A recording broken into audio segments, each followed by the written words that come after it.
അൽഹംദുലില്ലാഹി റബ്ബിൽ ആലമീൻ. അസ്സലാത്തു വസ്സലാമു അലാ റസൂലിഹിൽ കരീം വഅലാ ആലിഹി വസഹ്ബിഹി അജ്മഈൻ.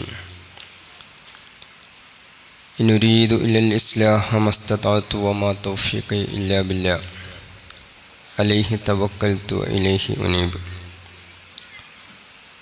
റബ്ബിശ്റഹ് ലീ സദ്രി വയസ്സിർ ലീ അംരി വഹ്ലുൽ ഉഖ്ദത മിൻ ലിസാനി യഫ്ഖഹു ഖൗലി.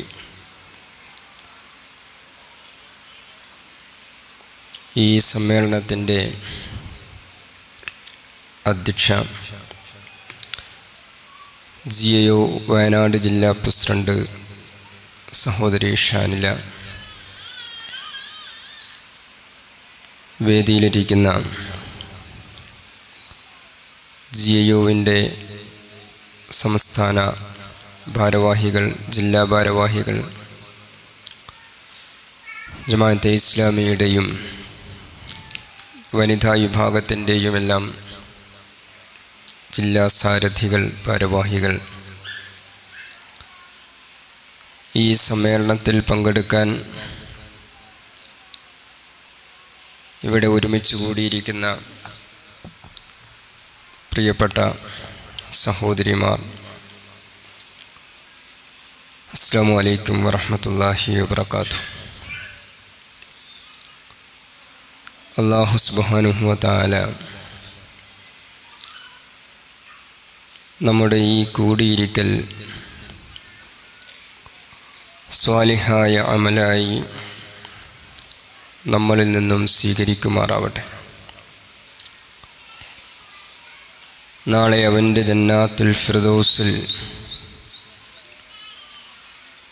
കൂടിയിരിക്കുവാൻ അല്ലാഹു നമുക്കെല്ലാവർക്കും തൗഫീഖ് നൽകട്ടെ. ഇസ്ലാം വിമോചന പോരാട്ടങ്ങളുടെ നിത്യപ്രചോദനം എന്ന ആശയമുയർത്തി ഗേൾസ് ഇസ്ലാമിക് ഓർഗനൈസേഷൻ കേരളത്തിലെ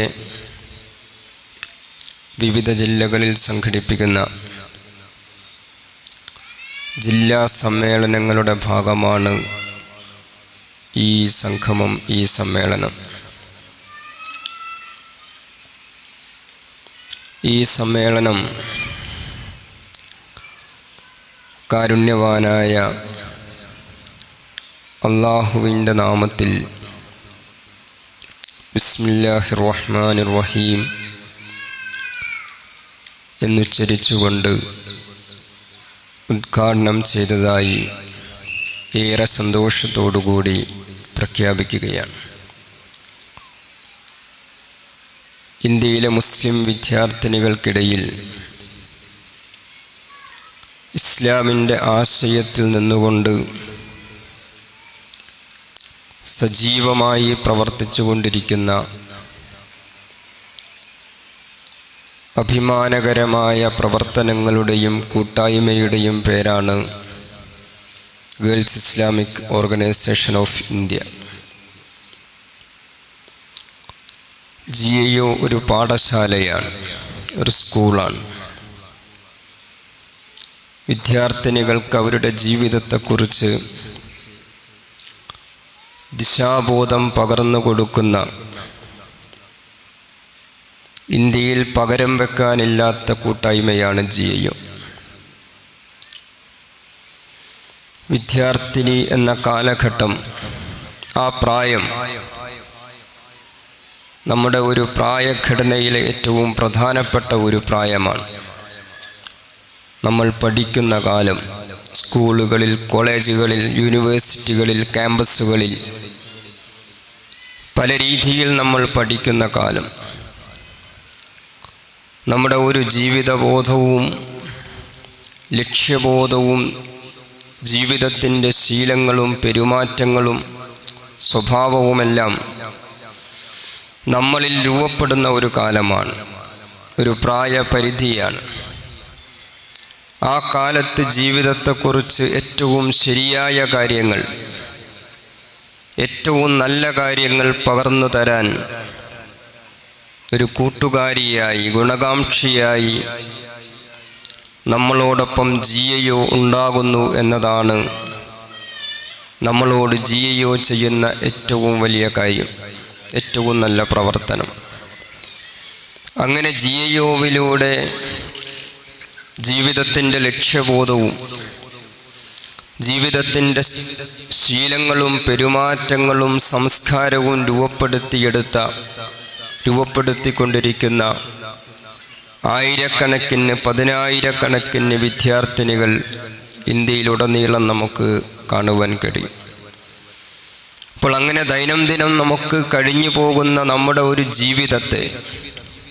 ജീവിതത്തിൻ്റെ വിലപ്പെട്ട സമയങ്ങളെ, നമ്മുടെ ജീവിതത്തിലെ പലതരം കഴിവുകളെ, ശേഷികളെ ഏറ്റവും ഫലപ്രദമായ രീതിയിൽ ഉപയോഗിക്കുവാൻ നമുക്ക് സംവിധാനമുണ്ടാക്കി തരുന്നു, വേദി തരുന്നു, അവസരം തരുന്നു എന്നതാണ് ജിയോ നമ്മുടെ ജീവിതത്തിൽ ചെയ്യുന്ന മഹത്തായ കാര്യം.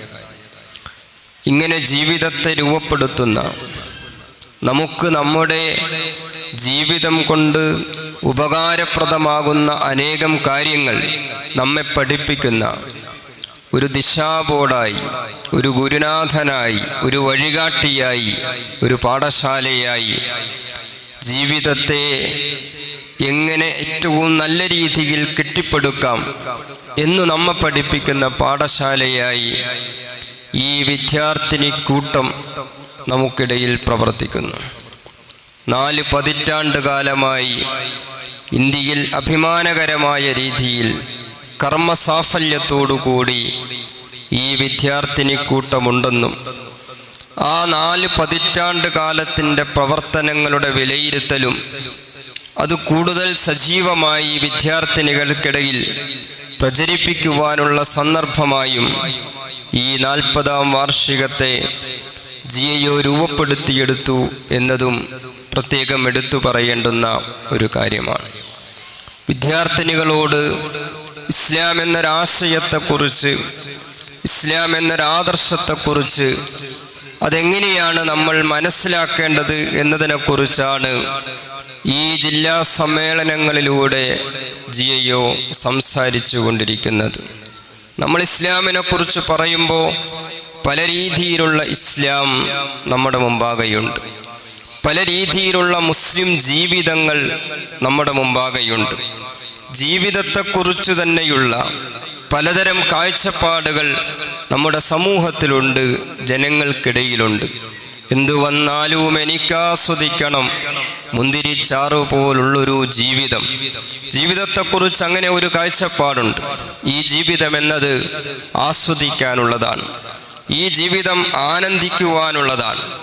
ഈ ജീവിതം എന്നത് ക്ഷണികമാണ്. ക്ഷണികമായതുകൊണ്ട് തന്നെ ഇതിലെ ഓരോ നിമിഷവും, ഓരോ സമയവും, ഓരോ സന്ദർഭവും പരമാവധി ആനന്ദിക്കുക, ആസ്വദിക്കുക. അങ്ങനെ സ്വാതന്ത്ര്യത്തിൻ്റെതായ, ആസ്വാദനത്തിൻ്റെതായ, ആനന്ദത്തിൻ്റെതായ ജീവിതത്തെക്കുറിച്ച് ആളുകളോട് സംസാരിക്കുന്ന, വിശിഷ്യ വിദ്യാർത്ഥികളോട്, ചെറുപ്പക്കാരോട് സംസാരിച്ചു കൊണ്ടിരിക്കുന്ന, അതിലേക്ക് ആളുകൾ ആകർഷിക്കപ്പെടുന്ന ജീവിത കാഴ്ചപ്പാട് നമ്മുടെ സമൂഹത്തിലുണ്ട്. അത് മുമ്പേയുള്ളതാണ്. ഈ കാലഘട്ടത്തിൽ അത് വളരെ സജീവമാണ്. ലിബറൽ കാഴ്ചപ്പാടുകൾ എന്ന് പറയുന്ന അനിയന്ത്രിതമായ സ്വാതന്ത്ര്യത്തിൻ്റെയും വലിയ ഉത്സവങ്ങളുടെയും ആഘോഷങ്ങളുടെയും ആഘോഷപരമായ ഒരു ജീവിത കാഴ്ചപ്പാടിൻ്റെയും പേരാണ് പുതിയ കാലത്തെ ലിബറലിസം എന്ന് പറയുന്നത്. ആ ലിബറലിസം മുന്നോട്ട് വെക്കുന്ന ജീവിത കാഴ്ചപ്പാട് നമ്മുടെ സമൂഹത്തിലുണ്ട്. അതിൻ്റെ പല രീതിയിലുള്ള ആകർഷണീയതകൾ നമ്മുടെ സമൂഹത്തിലുണ്ട്. പല രീതിയിൽ അതിലേക്ക് വിശിഷ്യ പുതിയ തലമുറ, യുവതലമുറ, വിദ്യാർത്ഥി തലമുറ അതിലേക്ക് ആകർഷിക്കപ്പെടുന്നുണ്ട്. എൻ്റെ ആനന്ദവും എൻ്റെ സന്തോഷവും എൻ്റെ തീരുമാനങ്ങളുമൊക്കെയാണ് പ്രധാനമെന്നും ജീവിതത്തിൻ്റെ അത്തരം സന്ദർഭങ്ങളൊക്കെയും ഏറ്റവും ഫലപ്രദമായി ഉപയോഗപ്പെടുത്തണമെന്നും നിയമങ്ങളും നിയന്ത്രണങ്ങളും പരിധികളും പരിമിതികളുമൊക്കെ ജീവിതത്തിൽ അനാവശ്യമാണെന്നും അതൊക്കെ അധിക ബാധ്യതയാണെന്നും അങ്ങനെ വിശ്വസിക്കുകയും അങ്ങനെ ധരിക്കുകയും ധരിപ്പിക്കുകയും ചെയ്യുന്ന പ്രചാരണങ്ങൾ, അതിലേക്കുള്ള വലിയ മുദ്രാവാക്യങ്ങൾ, ക്യാമ്പയിനുകൾ നമ്മുടെ സമൂഹത്തിൽ ഇന്ന് സജീവമാണ്. ഇസ്ലാം മുന്നോട്ട് വെക്കുന്ന ഏറ്റവും പ്രാഥമികമായ ഒരു കാര്യം ഈ ജീവിത വീക്ഷണമുണ്ടല്ലോ, ആനന്ദത്തിൻ്റെ, സന്തോഷത്തിൻ്റെ, അതിരുകളില്ലാത്ത, പരിധികളില്ലാത്ത, നിയമങ്ങളും ചിട്ടങ്ങളും ചട്ടകളും ബാധകമല്ലാത്ത ഈ ജീവിത കാഴ്ചപ്പാട് യഥാർത്ഥത്തിൽ അവനവന്റെ അടിമത്തം തന്നെയാണ്. അഫറഅയ്ത മനിത്തഖദ ഇലാഹഹു ഹവാഹു എന്ന് വിശുദ്ധ ഖുർആൻ പറയുന്നുണ്ട്. അവരവരുടെ ദേഹേച്ഛയെ ഇലാഹാക്കിയവരെ നീ കാണുന്നില്ലേ എന്നാണ് ഖുർആൻ ചോദിക്കുന്നത്. ഈ പറയുന്ന ലിബറലിസത്തിന്റെ ജീവിത കാഴ്ചപ്പാട് അത് സ്വാതന്ത്ര്യത്തിന്റെ കാഴ്ചപ്പാടാണ്, വിമോചനത്തിന്റെ കാഴ്ചപ്പാടാണ്. നിയമങ്ങൾ, നിയന്ത്രണങ്ങൾ ബാധകമല്ലാത്ത, മതത്തിൻ്റെയോ അത്തരം നിയന്ത്രണങ്ങളോ ആവശ്യമില്ലാത്ത, ബാധകമാകാത്ത സ്വതന്ത്ര യുക്തിയുടെയും സ്വതന്ത്ര ചിന്തയുടെയും കാഴ്ചപ്പാടാണ് എന്ന് പറയുമ്പോൾ തന്നെ യഥാർത്ഥത്തിൽ അത് അവനവന്റെ ദേഹേച്ഛയുടെ, അവനവന്റെ തോന്നലുകളുടെ, അവരവരുടെ താല്പര്യങ്ങളുടെ അടിമത്തത്തിന്റെ ജീവിതമാണത് മുന്നോട്ട് വെക്കുന്നത് എന്ന് തിരിച്ചറിയേണ്ടതുണ്ട്. ഇത് തിരിച്ചറിയുന്നു എന്നതാണ് ഇസ്ലാം വിമോചനമാണ് എന്ന് പറയുമ്പോഴുള്ള ഏറ്റവും പ്രാഥമികമായ ഒന്നാമത്തെ കാര്യം. എനിക്കെൻ്റെ ശരീരത്തിൻ്റെ, എൻ്റെ ശാരീരിക അവയവങ്ങളുടെ, എൻ്റെ വികാരങ്ങളുടെ, വിചാരങ്ങളുടെ ദൗർബല്യത്തിൽ നിന്ന് എനിക്ക് മറികടക്കാൻ കഴിയുന്നില്ലെങ്കിൽ, അതിനെ മറികടക്കാൻ എനിക്ക് കഴിയുന്നില്ലെങ്കിൽ ഞാൻ ആരുടെ അടിമയാണെന്ന് ചോദിച്ചാൽ ഞാൻ എൻ്റെ അടിമയാണ്. ഞാൻ ആരുടെ പരിധിയിലാണെന്ന് ചോദിച്ചാൽ ഞാൻ എൻ്റെ തന്നെ പരിധിയിലാണുള്ളത്. ഞാൻ ഏത് പരിമിതിയിലാണ് നിൽക്കുന്നത് എന്ന് ചോദിച്ചാൽ ഞാൻ എൻ്റെ വികാരങ്ങളുടെ, എൻ്റെ വിചാരങ്ങളുടെ, എൻ്റെ താല്പര്യങ്ങളുടെ പരിമിതിയിൽ ഞാൻ പെട്ടുപോകുന്നു എന്നതാണ്. ഈ ദേഹേച്ഛയുടെ, അവനവന്റെ വികാരങ്ങളുടെ, വിചാരങ്ങളുടെ, അവരവരുടെ താല്പര്യങ്ങളുടെ പരിധിയിലേക്ക് മനുഷ്യനെ വിളിച്ചുകൊണ്ടിരിക്കുകയാണ് ലിബറലിസത്തിന്റെ വക്താക്കളും അതിൻ്റെ പ്രചാരകന്മാരും ചെയ്യുന്നത്. ഇതിനെയാണ് വിശുദ്ധ ഖുർആൻ പറയുന്നത് അവരവരുടെ ഇച്ഛകളെ, താല്പര്യങ്ങളെ ഇലാഹാക്കിയ ആളുകൾ സമൂഹത്തിലുണ്ട്, മനുഷ്യർക്കിടയിലുണ്ട് എന്നത്. ഈ പരിമിതിയെ നമുക്ക് ലംഘിക്കുവാൻ കഴിയുക നമ്മുടെ വികാരങ്ങളുടെ, നമ്മുടെ ദൗർബല്യങ്ങളുടെ, നമ്മുടെ ശീലങ്ങളുടെ, നമ്മുടെ ചെറിയ ലോകത്തിൻ്റെ, നമ്മുടെ പരിമിതികളെ ലംഘിക്കുവാൻ കഴിയുക ജീവിതത്തിൻ്റെ വിശാലമായ ലക്ഷ്യത്തെക്കുറിച്ചും ജീവിതത്തിൻ്റെ വലിയ ഉത്തരവാദിത്തത്തെക്കുറിച്ചും നാം നമ്മുടെ ജീവിതം കൊണ്ട് നിർവഹിക്കേണ്ടുന്ന മഹത്തായ ദൗത്യത്തെക്കുറിച്ചും നമുക്ക് തിരിച്ചറിവുണ്ടാവുക.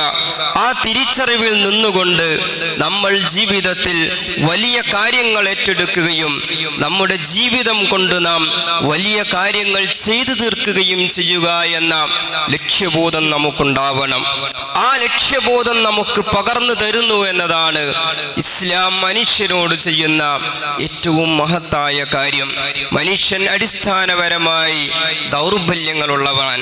മനുഷ്യൻ അടിസ്ഥാനപരമായി അവരവരുടെ വികാരങ്ങളുടെയും വിചാരങ്ങളുടെയും അടിമകളാണ്. മനുഷ്യൻ അടിസ്ഥാനപരമായി അവനറിയാവുന്ന ചെറിയ കാര്യങ്ങളുടെ പരിമിതികൾക്കകത്ത് നിൽക്കുവാൻ വിധിക്കപ്പെട്ടവനാണ്. പക്ഷേ അതേ മനുഷ്യരെ തന്നെ വിശാലമായ ലോകങ്ങളിലേക്ക്, ജീവിതത്തിൻ്റെ മഹത്തായ ലക്ഷ്യങ്ങളിലേക്ക്, ആ ലക്ഷ്യം ഏറ്റെടുത്ത് നിർവഹിക്കുവാനുള്ള അപാരമായ കഴിവുകളിലേക്കും ശേഷികളിലേക്കും അവസരങ്ങളിലേക്കും മനുഷ്യനെ വളർത്തിയെടുക്കുന്നു, ഉയർത്തിയെടുക്കുന്നു എന്നതാണ് ഇസ്ലാം മനുഷ്യ സമൂഹത്തോട് ചെയ്യുന്ന ഏറ്റവും വലിയ കാര്യം. GIO എന്ന വിദ്യാർത്ഥി പ്രസ്ഥാനം ഇസ്ലാം വിമോചനത്തിന്റെ ആശയമാണ് എന്ന് വിദ്യാർത്ഥിനികളോട് പറയുമ്പോൾ GIO സംസാരിച്ചു കൊണ്ടിരിക്കുന്നതും മനുഷ്യനിലുള്ള, നമ്മളിലുള്ള ഈ കഴിവിനെ കുറിച്ച് തന്നെയാണ്. നാം നമ്മെ തിരിച്ചറിയുക, നമ്മുടെ ജീവിതത്തിന്റെ ദൗത്യം തിരിച്ചറിയുക, ആ ജീവിത ദൗത്യം നിർവഹിക്കുവാൻ നാം നമ്മെ സന്നദ്ധമാക്കുക. സാർത്ഥകമായ, സഫലമായ ഒരു ജീവിതം ഈ ദുനിയാവിൽ നയിച്ച് സംതൃപ്തിയോടുകൂടി അള്ളാഹുവിലേക്ക് യാത്ര ചെയ്യുവാൻ നാം നമ്മെ സജ്ജമാക്കുക എന്ന വലിയൊരാശയം ഇക്കാര്യത്തിലുണ്ട്. രണ്ടാമതായി, ഇസ്ലാം എന്ന് പറയുന്നത് ഒരു വിമോചനത്തിന്റെ, പോരാട്ടത്തിന്റെയും സമരങ്ങളുടെയും മനുഷ്യൻ അനുഭവിക്കുന്ന പലതരത്തിലുള്ള പ്രതിസന്ധികളുടെ പരിഹാരമാകുന്ന ഒരാശയവും ഒരു ദർശനവും കൂടിയാണ്. ഇസ്ലാം എന്താണ് എന്നതിനെ കുറിച്ച് നമ്മുടെ സമൂഹത്തിൽ പല രീതിയിലുള്ള വായനകളുണ്ട്. ഇസ്ലാം ഒരു ആചാരമാണെന്നും ഇസ്ലാം അനുഷ്ഠാനമാണെന്നും ഇസ്ലാം കേവലമായ ആരാധനാ കർമ്മങ്ങളാണെന്നും അങ്ങനെ വിശ്വസിക്കുന്ന മനുഷ്യർ നമുക്കിടയിലുണ്ട്. അവർ ഇസ്ലാമിനെ അങ്ങനെ മനസ്സിലാക്കുന്നത് ഇസ്ലാമിന്റെ കാര്യത്തിൽ മാത്രമല്ല, എല്ലാ മതങ്ങളെക്കുറിച്ചും പൊതുവെ ആളുകൾ അങ്ങനെയാണ് മനസ്സിലാക്കുന്നത്. മതമെന്ന് പറയുന്നത് എന്താണ്? മതമെന്ന് പറയുന്നത് ആത്മീയ കാര്യങ്ങളാണ്. മതമെന്ന് പറയുന്നത് ആരാധനാ കർമ്മങ്ങളാണ്. മതമെന്ന് പറയുന്നത് കേവലം ആചാരങ്ങളും കേവലം അനുഷ്ഠാനങ്ങളും ആരാധനാലയങ്ങളുമായി ബന്ധപ്പെട്ട കാര്യങ്ങളുമാണ്. അപ്പോൾ മതമെന്നത് അവരവരുടെ വ്യക്തി ജീവിതത്തിലെ ആത്മീയ കാര്യങ്ങളാണ്. അതിൽ കവിഞ്ഞ് മതത്തിന് മനുഷ്യരുടെ ജീവിതത്തിൽ എന്തു പങ്കാണുള്ളത്, മനുഷ്യരുടെ ജീവിതത്തിൽ അതിൽ കവിഞ്ഞൊരു പ്രസക്തിയും ഇസ്ലാമിനെന്നല്ല ഒരു മതത്തിനുമില്ല എന്ന് പൊതുവെ ആളുകൾ ധരിക്കാറുണ്ട്. അങ്ങനെ ആളുകൾ പറയാറുമുണ്ട്. ആധുനിക കാലഘട്ടത്തിൽ പ്രത്യേകിച്ചും നമ്മൾ പാഠപുസ്തകങ്ങളിലൊക്കെ പഠിക്കുന്ന ആധുനികത എന്ന് പറയുന്ന, യൂറോപ്യൻ നവോത്ഥാനം എന്ന് പറയുന്ന പ്രതിഭാസത്തിന് ശേഷം മതത്തെക്കുറിച്ച് ലോകത്ത് പൊതുവെ ആളുകൾ മനസ്സിലാക്കുന്ന ഒരു രീതി ഇങ്ങനെയാണ്. മതത്തിന്റെ തന്നെ അനുയായികൾ പോലും, വിശ്വാസികൾ പോലും അവരവരുടെ മതത്തെ അവർ അങ്ങനെയാണ് മനസ്സിലാക്കുന്നത്. മതമാചാരവും മതമനുഷ്ഠാനവും മതം ആത്മീയമായ കാര്യങ്ങളുമാണ്. അതിൽ കവിഞ്ഞ് സമൂഹത്തിലോ മനുഷ്യരിലോ മനുഷ്യ ജീവിതത്തിലോ മതത്തിന് പ്രത്യേകിച്ച് പങ്കൊന്നുമില്ല എന്നതാണ്. പക്ഷേ ഇസ്ലാമിനെ കുറിച്ച് നമ്മൾ തിരിച്ചറിയേണ്ടുന്ന ഒരു കാര്യം, ഇസ്ലാം എന്നത് കേവലം ആചാരങ്ങളുടെ പേരല്ല. ഇസ്ലാം എന്നത് കേവലം അനുഷ്ഠാനങ്ങളുടെ പേരല്ല. ഇസ്ലാം എന്നത് ആത്മീയമായ ലോകങ്ങളിൽ, മനുഷ്യന്റെ ആത്മീയമായ സാഫല്യങ്ങളിൽ പരിമിതപ്പെടുന്ന ആശയത്തിന്റെയോ ദർശനത്തിന്റെയോ കർമ്മങ്ങളുടെയോ പേരല്ല. എന്തിനാണ് പ്രവാചകന്മാർ നിയോഗിക്കപ്പെട്ടത് എന്ന് വിശുദ്ധ ഖുർആൻ അസന്നിഗ്ധമായി പറയുന്നുണ്ട്. വയലഉ അൻഹും ഇസ്റഹും വൽ അഗ്ലാലല്ലതി കാനത് അലൈഹിം. അവർ മനുഷ്യരെ വരിഞ്ഞു മുറുക്കിയ ചങ്ങലക്കെട്ടുകൾ പൊട്ടിക്കുവാൻ വേണ്ടിയാണ്. മനുഷ്യന്റെ മേൽ കാലഘട്ടവും ഭരണകൂടവും ജനങ്ങളും വിശ്വാസങ്ങളുമൊക്കെ കെട്ടിയേൽപ്പിച്ച ഭാരങ്ങളുണ്ട്. ആ ഭാരങ്ങൾ ഇറക്കി വെക്കുവാൻ വേണ്ടിയാണ് അമ്പിയാക്കൾ നിയോഗിക്കപ്പെട്ടത് എന്ന് വിശുദ്ധ ഖുർആൻ പറയുന്നു. മനുഷ്യന്റെ മേൽ കെട്ടിയേൽപ്പിക്കപ്പെടുന്ന ഭാരം എന്താണ്? മനുഷ്യനെ വരിഞ്ഞു മുറുക്കിയ ചങ്ങലകൾ എന്താണെന്ന് ചോദിച്ചാൽ, മനുഷ്യൻ ഈ ദുനിയാവിൽ അനുഭവിക്കുന്ന പലതരത്തിലുള്ള ജീവിത പ്രതിസന്ധികളാണ്. അവരുടെ മേൽ ജനങ്ങൾ അടിച്ചേൽപ്പിക്കുന്ന കാര്യങ്ങൾ, അവരുടെ വിശ്വാസം അടിച്ചേൽപ്പിക്കുന്ന കാര്യങ്ങൾ, ഭരണകൂടം അടിച്ചേൽപ്പിക്കുന്ന കാര്യങ്ങൾ, ജനവിരുദ്ധരായ ശക്തികളും വ്യക്തികളും വ്യവസ്ഥകളും ആശയങ്ങളും ആദർശങ്ങളും അവരുടെ മേൽ അടിച്ചേൽപ്പിക്കുന്ന കാര്യങ്ങൾ, ജീവിതത്തിന്റെ വിശാലമായ ചക്രവാളങ്ങളിലേക്ക് അവർക്ക് വികസിക്കുവാൻ കഴിയാത്ത വിധം അവരെ ബന്ദികളാക്കപ്പെട്ട, അവരെ ബന്ധിപ്പിച്ച വരിഞ്ഞു മുറുക്കിയ ചങ്ങലക്കെട്ടുകൾ, ഇതിൽ നിന്ന് മനുഷ്യരെ വിമോചിപ്പിച്ചെടുക്കുക എന്നത് ഇസ്ലാമിന്റെ ലക്ഷ്യമാണെന്ന്, അമ്പിയാക്കളുടെ നിയോഗ ദൗത്യമാണെന്ന് വിശുദ്ധ ഖുർആൻ പ്രഖ്യാപിക്കുന്നു. ചരിത്രത്തിലുടനീളം ഇസ്ലാം അങ്ങനെയാണ് പ്രവർത്തനക്ഷമമായത്. എന്താണ് ഇസ്ലാമിന് ജനങ്ങളോട് പറയാനുള്ളതെന്ന് ചോദിച്ചാൽ ദുനിയാവിലെ വിജയത്തെക്കുറിച്ചും ആഖിറത്തിലെ വിജയത്തെക്കുറിച്ചുമാണ്. ആഖിറത്തിലെ വിജയത്തെക്കുറിച്ച് മാത്രമല്ല ഇസ്ലാം സംസാരിക്കുന്നത്. മനുഷ്യൻ ഈ ലോകത്ത് എങ്ങനെയെങ്കിലും ജീവിക്കുന്നു, എങ്ങനെയെങ്കിലും ജീവിച്ച് എങ്ങനെയെങ്കിലും മരണപ്പെട്ട് മരണാനന്തരം നമുക്ക് സ്വർഗം ലഭിക്കും, അങ്ങനെ ഒരു സ്വർഗത്തെക്കുറിച്ച് മാത്രമല്ല ഇസ്ലാം ഒരു കാലത്തും ജനങ്ങളോട് സംസാരിച്ചത്. അമ്പിയാക്കൾ സംസാരിക്കുന്നത് മനുഷ്യർ ഈ ലോകത്തു തന്നെ അനുഭവിച്ചു കൊണ്ടിരിക്കുന്ന പലതരത്തിലുള്ള പ്രയാസങ്ങളുണ്ട്, മനുഷ്യർ അനുഭവിച്ചു കൊണ്ടിരിക്കുന്ന പലതരത്തിലുള്ള പ്രശ്നങ്ങളുണ്ട്. ദാരിദ്ര്യവും പട്ടിണിയും അനീതിയും അടിച്ചമർത്തലും അതിക്രമങ്ങളും അന്യായങ്ങളും നീതി നിഷേധവുമൊക്കെ പല രീതിയിൽ അനുഭവിച്ചുകൊണ്ടാണ് ലക്ഷോപലക്ഷം മനുഷ്യർ ഈ ലോകത്ത് ജീവിക്കുന്നത്. ഒരു നേരം ഭക്ഷണം കഴിക്കാൻ വകയില്ലാത്ത മനുഷ്യരുണ്ട്. പെൺകുട്ടികളോടും സ്ത്രീകളോടും അനീതി ചെയ്യുന്ന ലോകക്രമമാണിത്. കുഞ്ഞുങ്ങളോടും സാധാരണക്കാരോടും അനീതി ചെയ്യുന്ന ഭരണകൂടങ്ങളുണ്ട്. ഇങ്ങനെ നമ്മൾ സമൂഹത്തെ നോക്കിയാൽ പല രീതിയിൽ പ്രയാസം അനുഭവിക്കുന്ന, അടിച്ചമർത്തപ്പെടുന്ന, അനീതിക്കരിയാകുന്ന എത്രയോ മനുഷ്യർ ഈ ലോകത്തുണ്ട്. ഈ മനുഷ്യരുടെ പ്രയാസങ്ങൾ ആരുടെ വിഷയമാണ്, ആരുടെ പ്രശ്നമാണെന്ന് ചോദിച്ചാൽ അത് ഈ നാട്ടിലെ മതമില്ലാത്തവർ കൈകാര്യം ചെയ്യട്ടെ, അത് ഈ നാട്ടിലെ ഭൗതികവാദികൾ കൈകാര്യം ചെയ്യട്ടെ. ദാരിദ്ര്യം എന്നത് ആരുടെ പ്രശ്നമാണ്, അന്യായവും അതിക്രമവും ആര് കൈകാര്യം ചെയ്യേണ്ടുന്ന വിഷയമാണ്, സാമ്രാജ്യത്വം നടത്തുന്ന അധിനിവേശം ആര് കൈകാര്യം ചെയ്യേണ്ടുന്ന വിഷയമാണ്. വംശീയവാദികളും സംഘപരിവാറും ഫാസിസ്റ്റുകളും അനേകം മനുഷ്യരെ വംശഹത്യക്കിരയാക്കുമ്പോൾ, അനീതിയും അന്യായവും ചെയ്യുമ്പോൾ ആരാണ് അതിനെക്കുറിച്ച് പ്രതികരിക്കേണ്ടതും, ആരാണ് അതിനെതിരെ ശബ്ദമുയർത്തേണ്ടതും, ആരാണ് അതിനെ പ്രതിരോധിക്കേണ്ടതും എന്ന് ചോദിച്ചാൽ അത് ഈ നാട്ടിലെ രാഷ്ട്രീയക്കാരും ഭൗതികവാദികളും നടത്തട്ടെ. ഞങ്ങൾ മതവിശ്വാസികളുടെ മേഖല വേറെയാണ്. അങ്ങനെയല്ല, ഇതെല്ലാം മതത്തിന്റെ, ഇസ്ലാമിന്റെ കാര്യങ്ങളാണ്. ഇതിനെക്കുറിച്ച് കൂടിയാണ് ഇസ്ലാം സംസാരിക്കുന്നത് എന്ന് ഇസ്ലാമിന്റെ പ്രമാണങ്ങളിൽ നിന്ന്, അമ്പിയാക്കളുടെ ചരിത്രത്തിൽ നിന്ന് നമുക്ക് എളുപ്പം ബോധ്യപ്പെടുന്ന ഒരു കാര്യമാണ്. ഈ ആശയത്തിൽ നിന്നുകൊണ്ട് നമ്മൾ ഈ രാജ്യത്തേക്ക് ചുറ്റും കണ്ണോടിച്ചു നോക്കൂ. ഈ രാജ്യത്തെ ലക്ഷോപലക്ഷം മനുഷ്യരുണ്ട്. അവർ ഈ രാജ്യത്ത് ഒരു നേരം പട്ടിണി ഒരു നേരം ഭക്ഷണം കഴിക്കാൻ വകയില്ലാത്ത മനുഷ്യരാണ്. ഈ കാഴ്ചപ്പാടിൽ നമ്മൾ ഈ രാജ്യത്തേക്ക് കണ്ണോടിച്ചാൽ എത്രയോ മനുഷ്യർക്ക് മാന്യമായ ജീവിതം സാധ്യമാകാത്ത രാജ്യമാണിത്. അവർക്ക് ഉടുക്കാൻ വസ്ത്രമില്ല, അവർക്ക് താമസിക്കാൻ പാർപ്പിടമില്ല, അവർക്ക് മതിയായ ആരോഗ്യ സംവിധാനങ്ങളില്ല, അവർക്ക് വിദ്യാഭ്യാസമില്ല, അഥവാ അവർക്ക് ആത്മാഭിമാനമാനുള്ള ജീവിതമില്ല. എന്നു മാത്രമല്ല, വംശഹത്യക്കൊരുങ്ങുന്ന ഒരു ഭരണകൂടത്തിന്റെ ഭീഷണിയിൽ ജീവിക്കേണ്ടി വരുന്ന എത്രയോ മനുഷ്യർ ഈ രാജ്യത്തുണ്ട്. സംഘപരിവാർ എന്ന് പറയുന്നത് വംശീയവാദികളായ, വർഗീയവാദികളായ ഒരു ഭരണകൂടത്തിന്റെ കൂടി പേരാണ്.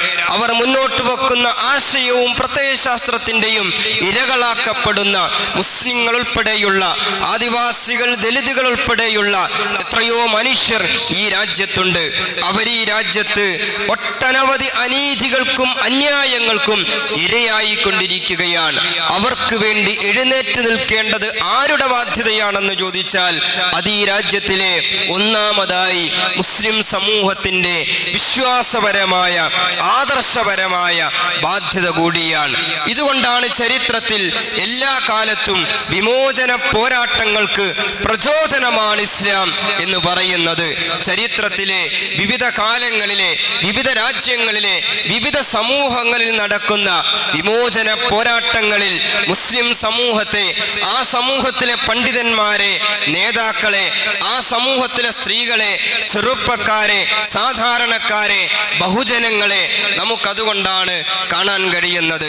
ഇന്നല്ലാഹ യഅ്മുറു ബിൽ അദ്ലി വൽ ഇഹ്സാൻ വ ഈതാഇ ദിൽ ഖുർബ വയൻഹാ അനിൽ ഫഹ്ശാഇ വൽ മുൻകർ വൽ ബഗി. അല്ലാഹു നിങ്ങളോട് കൽപ്പിക്കുന്നു, ഇന്നല്ലാഹ യഅ്മുറു ബിൽ അദ്ൽ, നീതി സ്ഥാപിക്കണം എന്ന് അല്ലാഹു നിങ്ങളോട് കൽപ്പിക്കുന്നു. വയൻഹാ അനിൽ ഫഹ്ശാഇ വൽ മുൻകർ വൽ ബഗി, അതേ അല്ലാഹു തന്നെ വിലക്കുകയും ചെയ്യുന്നു. മ്ലേച്ഛതകളും തിന്മകളും അതിക്രമങ്ങളും വിലക്കുന്നു. ബഗയ് വിലക്കുന്നു എന്ന് പറഞ്ഞാൽ എല്ലാ അതിക്രമങ്ങളും എല്ലാ അധിനിവേശവും അള്ളാഹു വിലക്കിയിരിക്കുന്നു.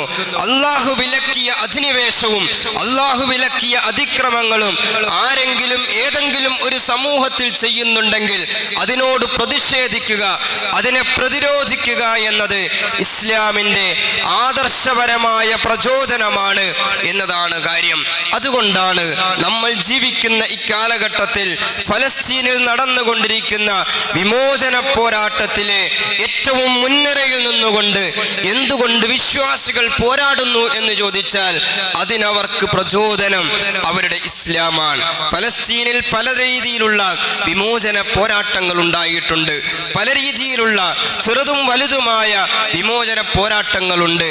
പക്ഷെ ആ വിമോചന പോരാട്ടങ്ങളിലെ ഏറ്റവും ശക്തമായ വിമോചന പോരാട്ടങ്ങളും ഏറ്റവും ശക്തമായ വിമോചന പ്രസ്ഥാനങ്ങളും ഏറ്റവും മുൻനിരയിൽ നിന്ന് വിമോചന പോരാട്ടം അധിനിവേശത്തിനെതിരായ ഇസ്രയേലിനെതിരായ അധിനിവേശത്തിനെതിരായ പോരാട്ടങ്ങൾ നടത്തിക്കൊണ്ടിരിക്കുന്നതിൽ ഏറ്റവും മുൻനിരയിൽ നിൽക്കുന്നത് വിശ്വാസികളാകുന്നത്, അതിനവരെ പ്രചോദിപ്പിക്കുന്നത് ഇസ്ലാം എന്നൊരാശയമാണ്. വൽ ബഗി, അതിക്രമം എന്നത് അള്ളാഹു വിരോധിച്ച ഒരു കാര്യമാണ്. ഒരു ജനതയുടെ അവകാശത്തിലേക്ക്, ഒരു സമൂഹത്തിന് മാന്യമായി ജീവിക്കുവാനുള്ള അവകാശത്തിലേക്ക്, അവസരത്തിലേക്ക് അന്യായമായി മറ്റൊരു രാജ്യം, മറ്റൊരു ജനത കടന്നു വരുന്നു, അവരുടെ അവകാശങ്ങൾ കവർന്നെടുക്കുന്നു എന്ന് കാണുമ്പോൾ അത് ഞങ്ങളുടെ വിഷയമല്ല, ഞങ്ങളുടെ വിഷയം ആരാധനകളാണ്, ഞങ്ങളുടെ കാര്യം ആരാധനാ കർമ്മങ്ങളാണ്, ആത്മീയ കാര്യങ്ങളാണ് എന്ന് പറഞ്ഞുകൊണ്ട് വിശ്വാസികൾക്ക് മാറി നിൽക്കാൻ കഴിയില്ല. എപ്രകാരം നമസ്കാരം കൽപ്പിക്കപ്പെട്ടുവോ, എപ്രകാരം നോമ്പ് കൽപ്പിക്കപ്പെട്ടുവോ, എപ്രകാരം ആരാധനാ കർമ്മങ്ങൾ വിശ്വാസിയോട് അള്ളാഹു കൽപ്പിക്കുന്നുവോ അതേ പ്രകാരം തന്നെ, അതേ ഭാഷയിൽ തന്നെയാണ് അന്യായങ്ങൾക്കും അനീതിക്കും അധിനിവേശത്തിനുമെതിരായ പോരാട്ടങ്ങൾ നടത്തണമെന്നും അള്ളാഹു വിശ്വാസികളോട് കൽപ്പിക്കുന്നത്. ഈ കൽപ്പനയെയാണ് ഫലസ്തീൻ ഉൾപ്പെടെയുള്ള രാജ്യങ്ങളിൽ വിമോചന പോരാട്ടങ്ങൾക്ക് പ്രചോദനമായി വിശ്വാസികൾ സ്വീകരിക്കുന്നത്. അതുകൊണ്ടാണ് ലോകം അതിനെ ഒരു അത്ഭുതത്തോടുകൂടി നോക്കിക്കാണുന്നത്. നമ്മുടെ ഒരു സാധാരണ യുക്തിയിൽ ആലോചിച്ചാൽ ഇത്തരം വിമോചന പോരാട്ടങ്ങൾ, ആ വിമോചന പോരാട്ടങ്ങളിൽ ആ വിശ്വാസികൾ ഏറ്റെടുക്കേണ്ടി വരുന്ന അങ്ങേയറ്റത്തെ ത്യാഗങ്ങൾ, വിശ്വാസികൾക്ക് കൊടുക്കേണ്ടി വരുന്ന അങ്ങേയറ്റത്തെ വലിയ വിലകൾ, അതിൻ്റെ സാധാരണ യുക്തി ആലോചിച്ചാൽ ഒരാൾക്ക് ബോധ്യപ്പെട്ടുകൊള്ളണമെന്നില്ല. ഇസ്രയേൽ എന്ന് പറയുന്ന രാജ്യം ലോകത്തിലെ തന്നെ ഏറ്റവും വലിയ സൈനിക ശക്തിയുള്ള ഒരു രാജ്യമാണ്.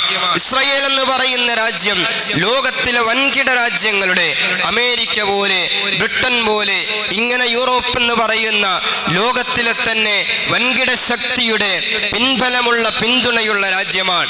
ഇസ്രയേൽ എന്ന രാജ്യം ലോകത്തിലെ ഏറ്റവും വലിയ ആയുധ കമ്പോളത്തിന്റെ, ആയുധ വ്യാപാരത്തിന്റെയും വ്യവസായികളുടെയും രാജ്യമാണ്. അത്യന്താധുനികമായ ആയുധങ്ങളുള്ള, ഒരു ചെറിയ നിമിഷം കൊണ്ട് ഏറ്റവും കൂടുതൽ മനുഷ്യരെ എങ്ങനെ കൊന്നുകളയാമെന്ന ഗവേഷണം നടത്തുന്ന രാജ്യമാണ്. ഇങ്ങനെ സർവായുധ സന്നദ്ധമായ ഒരു രാജ്യത്തോട്, എല്ലാ കഴിവും ശേഷിയുമുള്ള ഒരു രാജ്യത്തോട് സാധാരണ മനുഷ്യർ, അവരിലെ കുട്ടികൾ, അവരിലെ സ്ത്രീകൾ, അവരിലെ പെൺകുട്ടികൾ, സാധാരണക്കാരായ മനുഷ്യർ എങ്ങനെയാണ് ചെറുത്തു നിൽക്കുന്നത്, എങ്ങനെയാണ് അവർക്ക് പിടിച്ചു നിൽക്കാൻ കഴിയുന്നത് എന്ന് ലോകത്തിന്റെ സാധാരണമായ ഒരു യുക്തിയിൽ, ഒരു കണക്ക് കൂട്ടലിൽ ആലോചിച്ചു നോക്കിയാൽ അത് ബോധ്യപ്പെട്ടുകൊള്ളണം എന്നില്ല. പക്ഷെ അത് വിശ്വാസികൾക്ക് ബോധ്യപ്പെടും. എന്തുകൊണ്ട് ബോധ്യപ്പെടുന്നു എന്ന് ചോദിച്ചാൽ ഇസ്രയേലിന്റെ വലിപ്പം എത്ര, ഇസ്രയേലിന്റെ കയ്യിലുള്ള ആയുധം എത്ര, ഇസ്രയേലിന്റെ പിറകിൽ അണിനിരന്നിരിക്കുന്ന രാജ്യങ്ങളും അവരുടെ ശക്തിയും എത്ര എന്നതല്ല പ്രധാനം. അന്യായങ്ങളെ, അതിക്രമങ്ങളെ, അനീതികളെ ചോദ്യം ചെയ്യണമെന്നത് വിശ്വാസികളെ അള്ളാഹു പഠിപ്പിച്ച ഇസ്ലാം എന്നൊരു ആദർശത്തിന്റെ ഭാഗമായ കാര്യമാണ്. ആ പ്രചോദനം ഒരു വിശ്വാസിക്കുണ്ടാകുമ്പോൾ മറുപക്ഷത്തിന്റെ ആയുധം എത്രയാണ്, ആൾബലം എത്രയാണ്, അധികാരം എത്രയാണ് എന്നതല്ല അവരെ ഉത്കണ്ഠപ്പെടുത്തുക. മറിച്ച് ഈ ആദർശത്തിൽ നിന്നുകൊണ്ട് വിമോചന പോരാട്ടം നടത്താൻ ഞാൻ ബാധ്യസ്ഥനാണ് എന്ന വികാരമാണ് ആ മനുഷ്യരെ പ്രചോദിപ്പിക്കുക. ഓർമ്മിപ്പിക്കുക. 45,000 മനുഷ്യർ ഫലസ്തീനിൽ ഒരു വർഷത്തിനുള്ളിൽ രക്തസാക്ഷിത്വം പുകിയെന്ന് പറയുമ്പോൾ, രക്തസാക്ഷികളായെന്ന് പറയുമ്പോൾ നമുക്കൊരു വേള ആശങ്കയുണ്ടാകാം, നമുക്കൊരു വേള ബേജാറുണ്ടാകാം. പക്ഷേ രക്തസാക്ഷികളാകുന്ന ആളുകളുടെ ഭാര്യമാർ, അവരുടെ ഭർത്താക്കന്മാർ, അവരുടെ മക്കൾ, അവരുടെ മാതാപിതാക്കൾ ആ രക്തസാക്ഷിത്വത്തെക്കുറിച്ച് എങ്ങനെയാണ് പ്രതികരിക്കുന്നത് എന്ന് നമുക്ക് മാധ്യമങ്ങളിലൂടെ, സോഷ്യൽ മീഡിയയിലൂടെ ഒന്ന് കണ്ണോടിച്ചാൽ നമുക്ക് മനസ്സിലാകും. അവരതിന് അഭിമാനകരമായ ഒരു നിക്ഷേപമായിട്ടാണ് മനസ്സിലാക്കുന്നത്. അള്ളാഹു ഏൽപ്പിച്ച ഒരു കാര്യം അതിൻ്റെ എല്ലാ പൂർണ്ണതയോടുകൂടിയും അവരേറ്റെടുത്ത് നിർവഹിച്ചു.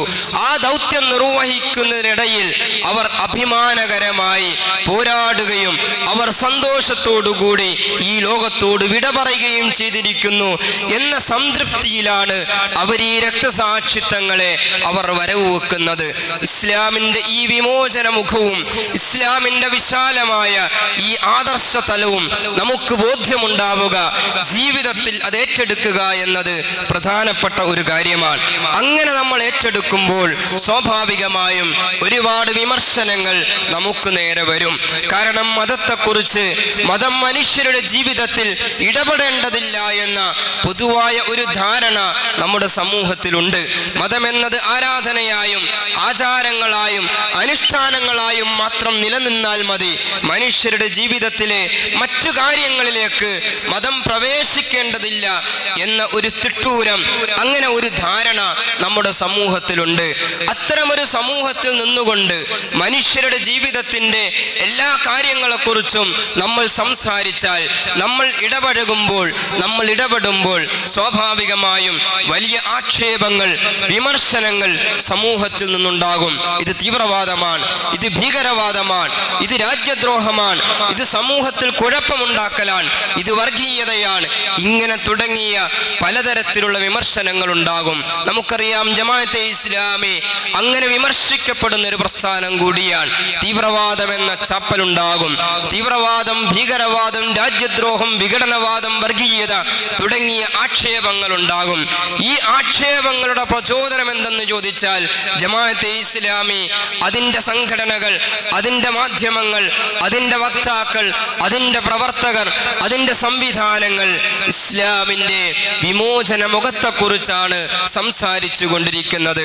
അങ്ങനെ സംസാരിക്കുക മാത്രമല്ല, ആ ആശയത്തിൽ നിന്നുകൊണ്ടാണ് ഈ ലോകത്ത്, ഈ രാജ്യത്ത്, ഈ സംസ്ഥാനത്ത്, ഈ ജില്ലയിൽ, നമ്മുടെ പ്രദേശങ്ങളിലൊക്കെയും ജമാഅത്തെ ഇസ്ലാമിയും അതിൻ്റെ സംവിധാനങ്ങളും മനുഷ്യർക്കിടയിൽ പ്രവർത്തിച്ചു കൊണ്ടിരിക്കുന്നത്. സ്വാഭാവികമായും അതിന് വിമർശനങ്ങൾ ഉണ്ടാകും, അതിന് ആക്ഷേപങ്ങൾ ഉണ്ടാകും. പക്ഷേ വിമർശനം എന്ന് പറയുന്നത് ഒരു സമൂഹത്തിൽ ക്രിയാത്മകമായി ഇടപെടുമ്പോൾ ഉണ്ടാകുന്ന സ്വാഭാവികമായ കാര്യമാണ്. അതിനെ നമ്മൾ അഭിമാനത്തോടുകൂടി വരവ് വെക്കണം.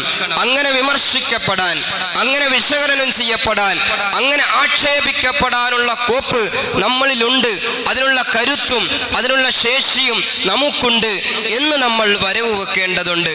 ആക്ഷേപങ്ങൾ കേൾക്കുമ്പോൾ, വിമർശനങ്ങൾ കേൾക്കുമ്പോൾ, പരിഹാസങ്ങൾ കേൾക്കുമ്പോൾ മനം മടുത്ത് ഫീൽഡ് വിട്ടുപോകാൻ, ഈ പണി നിർത്തിപ്പോകാൻ നമ്മൾ ശ്രമിക്കരുത്.